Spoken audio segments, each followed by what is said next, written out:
Our first module is communicating effectively. By the end of this module, you should be able to identify elements of the communication process and the factors that influence it.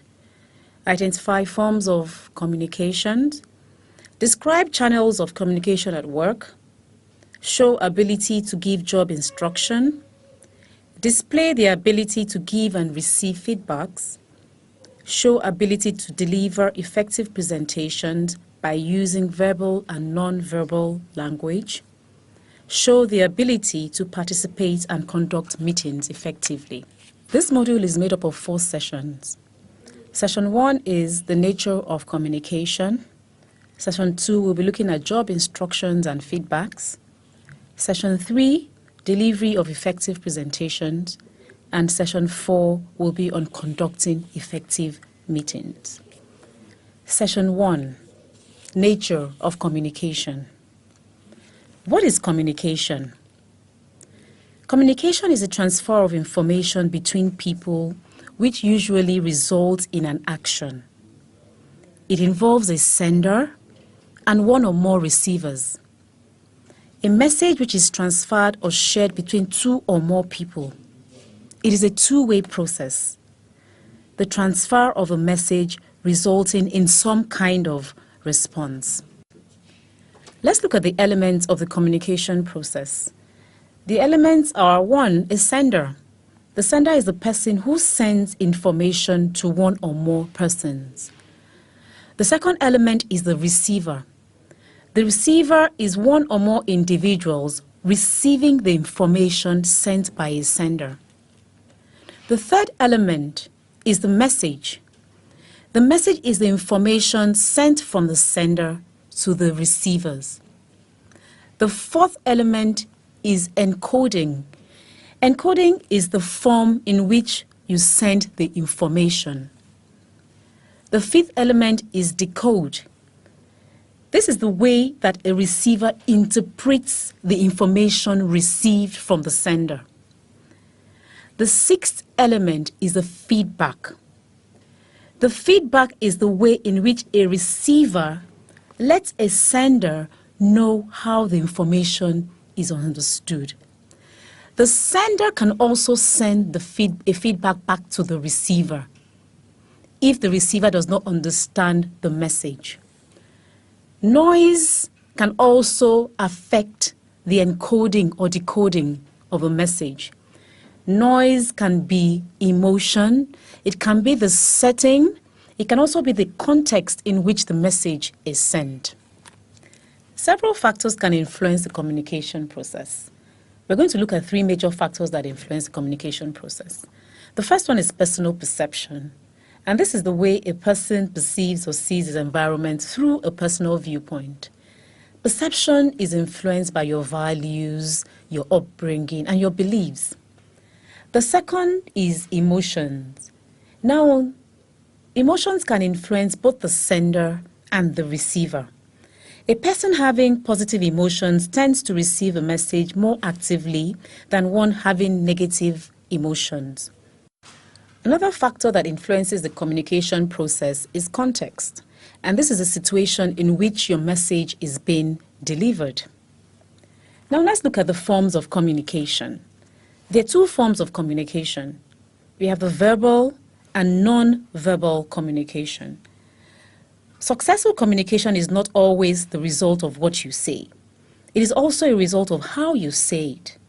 Taking into account your eyes, your posture, your overall body language, even your appearance and tone of voice at times can affect communication. Non-verbal signals are so powerful. They don't only influence the success of your communication with others, but they also give you signals about the reaction of the receivers. For example, if during a meeting, the attendees begin to doodle or chat amongst themselves, it means that they are no longer paying attention. You should know by this message that you're boring or that your delivery is no longer engaging.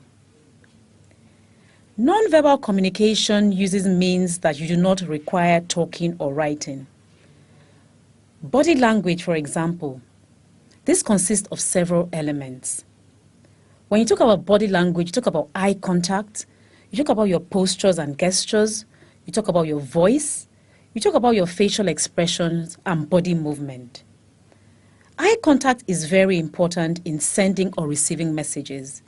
It can be a signal of interest, recognition, honesty, or credibility.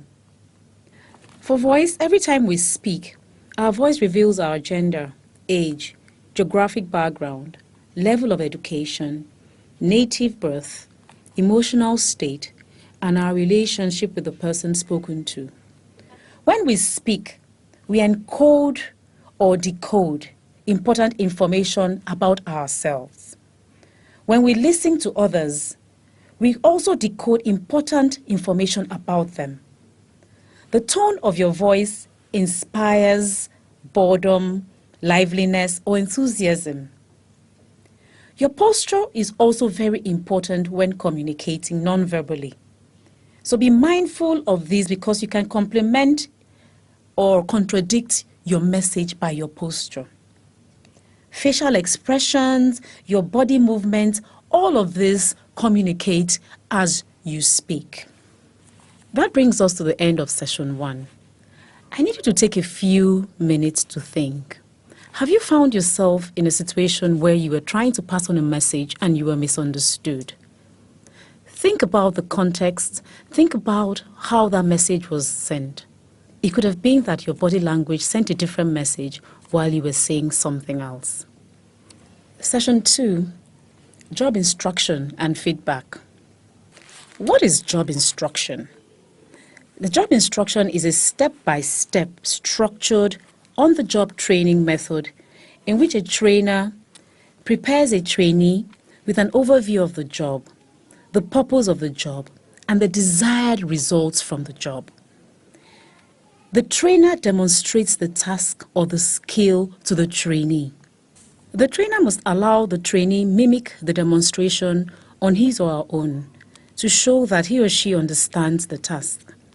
He must also follow up to provide feedback and help to the trainee. Giving job instructions. Before we can give job instructions, we need to state the specific objective of the task or the job at hand. For example, a call center operator. We want to train the call center operator on how to handle complaints from customers. The specific objective will be how to handle complaints effectively. When giving job instructions, you need to use imperative sentences and body language. Even though you're on the phone, your body language can be detected through the tone of your voice. We also have to ensure that the staff understand what we're teaching or what we're trying to pass across. And the only way we can understand this is to ask the staff open-ended questions or have the staff repeat the instructions that we have given. If the task involves the use of a machine or equipment, then it is important that a demonstration is given to the trainee. You must encourage your staff to ask questions for clarification. Always set an appropriate time for giving job instructions so that you're not distracted. Make a follow-up plan and give feedbacks to your trainee. Feedback. Feedback is one of the most important functions of a manager. It is the response of the receiver to the message of the sender or the opinion of a manager on the performance of his or her staff. Feedback can be positive or negative. Positive feedback praises what has been done well, and it can help improve the performance of people continuously by showing the extent to which the staff understands the instructions or tasks. It also lets the staff know their strengths and their weaknesses. Good feedback will also build trust between people through open and honest communication, which prevents the grapevine from running wild. Negative feedback points out the deviation and suggests correcting actions. Steps in giving feedback. First, you have to remind the receiver of his or her objectives. To gain your recipient's commitments to change, describe the positive consequences of the behavior that you are discussing. For example, if it's about attending meetings, you could say, If you attend all our meetings, you'll be better informed of all that is discussed and will be involved in making decisions. If your recipient is still resisting, you'll need to describe the negative consequences of his behavior. For example, but your frequent absence will lead to your isolation from your colleagues and from what is discussed in these meetings, and this will certainly affect your performance. The next step will be to set a plan for change or discuss a solution. The outcome of this process is a commitment from the recipient on not repeating the mistake and a plan to change, which would include an agreement on the stated problem and a detailed action plan. We need to confirm what was agreed upon and then follow up to make sure that the task is done. Rules in giving negative feedback. When giving feedback, always specify the wrong behavior and its impact. Don't generalize. For example, don't say, "Your performance is bad," but rather say, "The way you handled the conflict between your staff was this, that, or that." Always specify how you feel about such behavior. Don't say to the staff, "It is obvious that you have lost interest in your work," but rather say, "You have been arriving late to work since the beginning of the month." Your feedback must always be well-timed. It should be given as close to the event as possible and should not be given when you are angry or upset. Feedback that states what is done well as what is not done well is constructive. They are likely to make your staff less resentful and less defensive. People are more likely to consider negative feedback when it is given in private. Don't ever tell off your employees in public or in front of other people. Call them to a private setting and give them feedbacks. Again, do not give feedback when you are angry or upset. When giving negative feedback, mention only one or two issues at a time. Don't bombard the receiver of your feedback with a large number of issues. If the behavior requires discipline, avoid threats. Take action immediately and inform the recipient after applying the above steps. This brings us to the end of session 2 on job instruction and feedback. On your screen, you see a short case on a feedback from a manager to his subordinates. Please read through the case and answer the questions that follow. Session 3, delivering effective presentations. Structure of a presentation. A presentation should start with an introduction that includes a brief outline of what you are going to say. Next, you start talking about your topic in details. Always support your information with visual aids, comparisons, and facts. Thirdly, close your presentation by a conclusion that includes a brief summary of what you have said and the point that you are trying to make. Preparing effective presentations. The most important question to ask before working on any presentation is, what do I want my audience to do? And how do I convince them to do it? Or, how do I convince my audience to use the information I am giving them? In other words, you must establish the objective of your presentation. Secondly, you must know and understand your audience. You should know as much as you can about who you are going to be talking to. What are their interests and expectations? What is the level of their knowledge about the topic? What is the level of their education and culture? Third, decide on the key points that you need to convey to your audience in order to achieve your objectives. Create the content. The fourth is to create a structure. Create a sensible and logical structure incorporating the points you're going to make. The structure has to have a beginning, that is an introduction. It has to have a body, and it has to have an end, which is a summary and conclusions. Make a brief outline of what you're going to say. If you're not going to be using PowerPoints, then you need to use cards.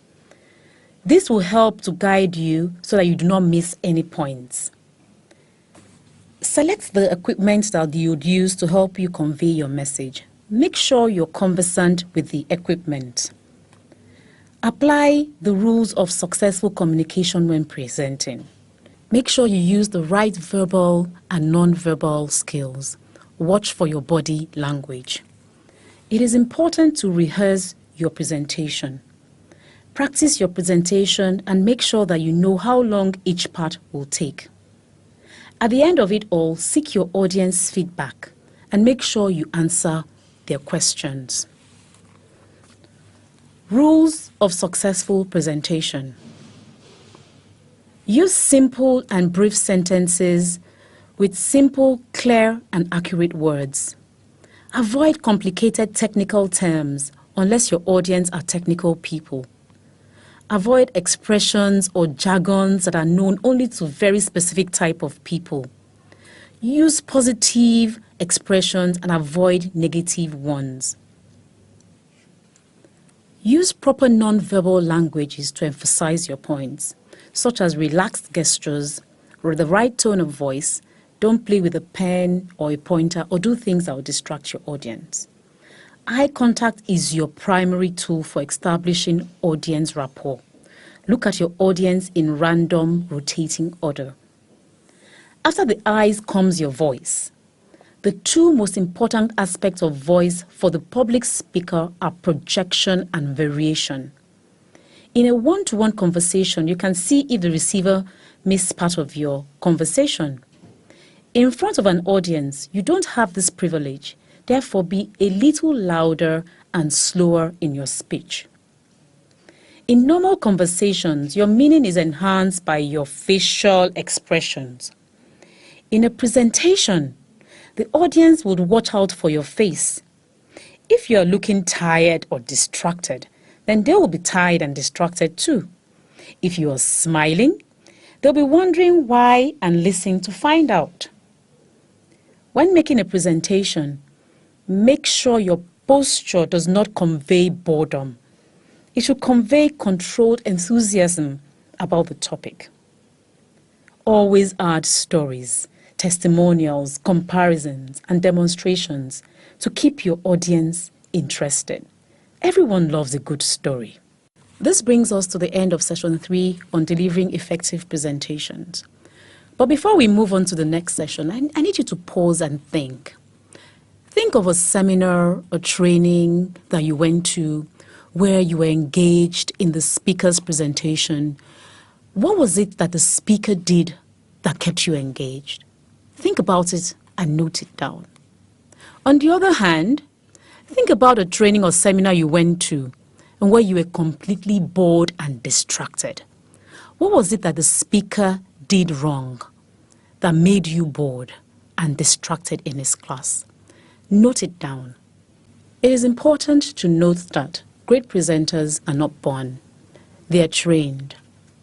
Follow the rules of successful presentations. Prepare well, and you'll do great in delivering effective presentations. Our last session in the Communicating Effectively module is conducting effective meetings. Meeting or no meeting. Before calling for a meeting, you must ask yourself whether you should have it at all, or whether a group email or a few simple conversations can accomplish the objective more easily.